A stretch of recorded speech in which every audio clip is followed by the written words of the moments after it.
One of the most common questions asked about Lord of the Rings, other than why didn't they just take the Eagles, is why didn't Sauron just guard Mount Doom?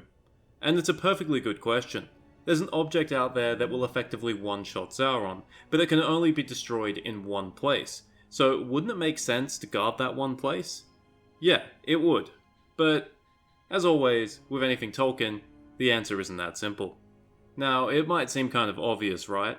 Sauron's power has reached the point where he can't really be defeated through military strength alone, so there's only really two ways he can be defeated. The first is if someone else manages to master the One Ring, either using it to seriously challenge Sauron's power or bending it to their own will. The second is if the One Ring is destroyed. It contains the greater part of Sauron's power, and acts as an anchor for him.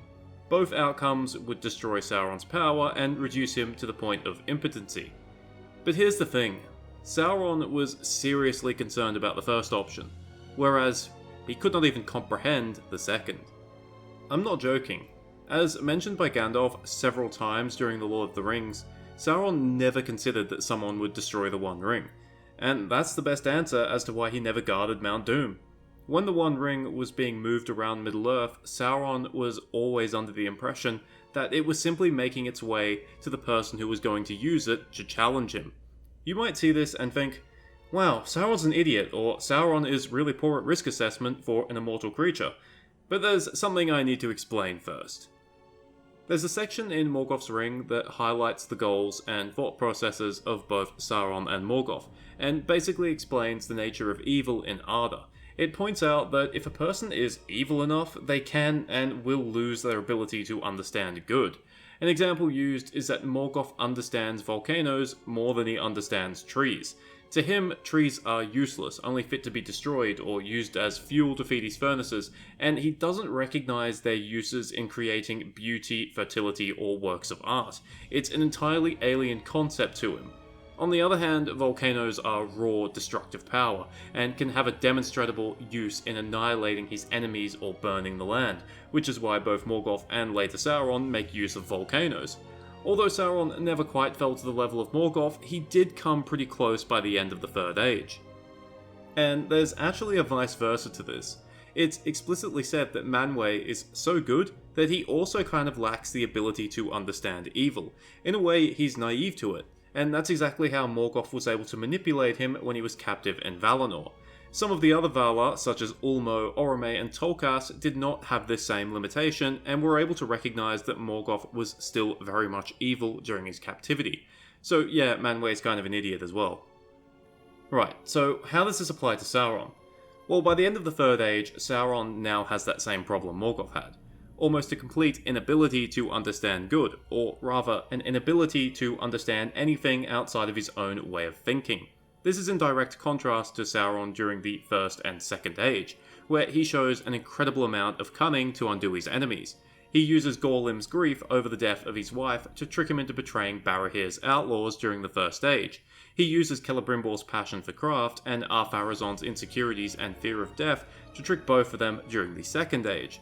Now don't get me wrong, Sauron during the Third Age is still a master manipulator, but his way of thinking has also become limited.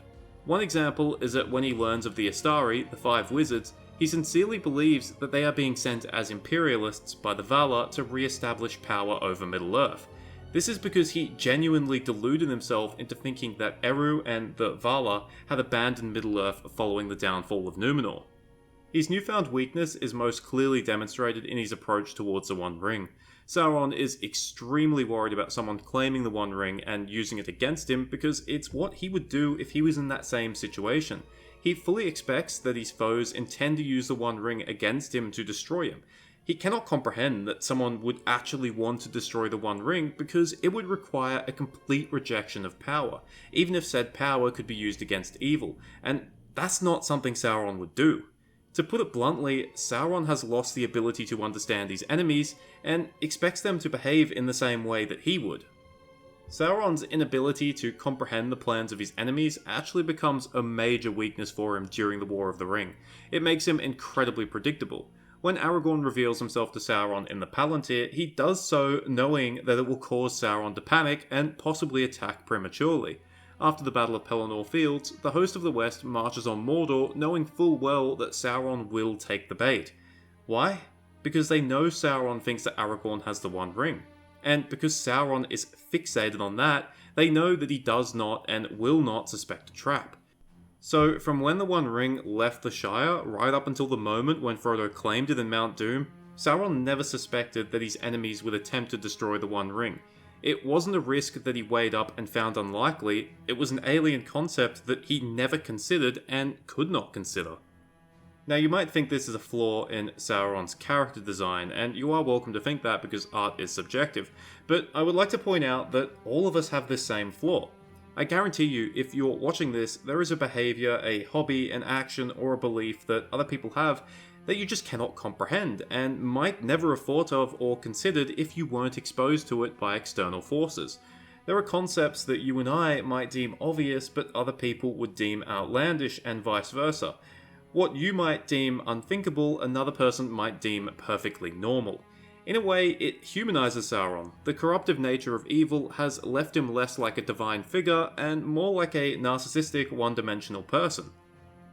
And to be fair to Sauron, he was right in the end, at least for a few moments anyway. Although his enemies planned to destroy the One Ring, in the end, Frodo couldn't do it. He ended up claiming the One Ring and its power for himself, just as Sauron expected his enemies would. So, in a way, the best insurance against the One Ring's destruction was the One Ring itself. In the end, it was only a twist of fate that caused it to be destroyed, whether you believe it was divine intervention, or whether it was Gollum tripping due to breaking his oath towards Frodo, or whether you believe Gollum is just a clumsy bastard. Moving on, I want to talk a bit about the hypothetical and another part of the question that I would like to address, and that is the idea that Mount Doom wasn't guarded. It was, not directly, but considering it was in the very heart of Mordor, it would be unfair to say that it was unprotected. You have to remember that Mount Doom was not a strategic location. It was a volcano that served mostly as a symbol of Sauron's power, and volcanoes are usually overwhelmingly hostile towards living things, even if they're orcs. So assuming Sauron was worried about the One Ring being destroyed, he could have placed a company of orcs there that would watch Samathnaua. It would be a waste of resources, but it was well within his capabilities. But then we must ask, what would be the point? Unless you were skilled at climbing mountains, there were only 4 known ways into Mordor. Through a dune, which would require someone to get through the Black Gate and the fortifications at the Ironmouth. Through the Nameless Pass, which would require someone to sneak past Minas Morgul and then make their way down an undoubtedly well-protected road. Through the pass of Cirith Ungol, which would require someone to get past Shelob and then the Tower of Cirith Ungol. Or taking the long journey and approaching Mordor from the east, which would require spending weeks or even months passing through hostile lands without being caught. And even if you made it through these initial fortifications, journeying through Mordor itself was very difficult. There would always be a high chance of running into more orcs, like Frodo and Sam did while travelling along the Morgai Road. The terrain was also blasted and hostile, there was no food to be had, and there was very little water. So just as Boromir said in the films, one does not simply walk into Mordor. So getting to Mount Doom was almost an impossible task in the first place, given how strong Mordor's defences were. So let's say there were a company of orcs at Mount Doom. Would they even make a difference? If someone had already managed to sneak through the Black Gate, or Minas Morgul, or Cirith Ungol, or the Eastern Lands, and then managed to make it through Mordor itself, would a company of orcs stationed at Mount Doom be too large a final hurdle? Maybe. Given how taxing the journey would be, we can see how little Frodo and Sam had left when they made it there. But at the same time, orcs stationed at Mount Doom would likely be extremely bored, and possibly mutinous as well, and they would be charged with defending a very large perimeter, one that might not be very difficult to sneak past. There's also the risk that an eruption might wipe out the entire garrison. You know, volcanoes aren't exactly compatible with workplace health and safety.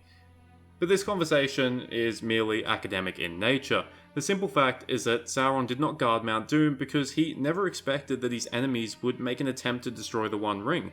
This is because he no longer had the ability to understand creatures that he deemed lesser than himself, a side effect of the fallen nature of evil.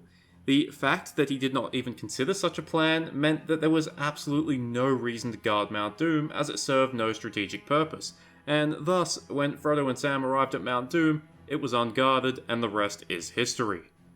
Thank you for watching, I hope you enjoyed it or at least found it interesting. I want to thank my patrons: Ben Jeffrey, James Mottram, Harry Everett, Carrot Ifson, Moshtaba Rowe, Mo L, Paul Leone, Patricia Barbosa, MNCB10, and Andrew Welch. Thanks to you guys, despite being horribly burnt out, I will continue to make videos. I joke, that was a joke, I'm still having fun.